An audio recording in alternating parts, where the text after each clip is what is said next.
Développement durable, tout le monde en parle. Mais qu'est-ce que ces mots signifient réellement? Prenons 3 minutes pour comprendre ce qu'est le développement durable. L'idée d'un développement durable apparaît à la fin des années 80 comme une réponse possible aux crises sociales et environnementales auxquelles l'humanité fait face. Avec la mondialisation, les inégalités sont de plus en plus flagrantes entre pays riches et pays pauvres. Les prévisions de croissance démographique interrogent. Comment nourrir une population de 9 milliards d'humains en 2050? Comment assurer à tous un accès à l'eau potable, à la santé et à l'éducation? Comment protéger la biodiversité et lutter concrètement contre le changement climatique? Comment faire en sorte que le développement industriel soit source de progrès pour tous? On imagine alors un nouveau mode de développement, ou plutôt une variante au modèle en place, qu'on appelle tout simplement le développement durable. Sa définition officielle est donnée en 1987 au moment de la préparation du 3e sommet de la Terre à Rio. Un développement durable est un développement qui répond aux besoins du présent sans compromettre la capacité des générations futures de répondre aux leurs. Ça vous paraît abstrait?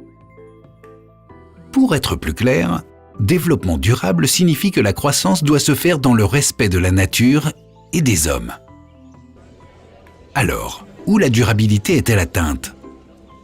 Juste ici, où les objectifs économiques, la responsabilité sociale et la préservation de l'environnement se rejoignent.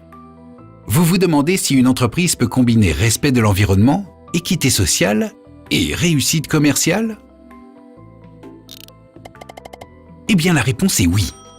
Et le développement durable crée même de la valeur. Voici quelques exemples.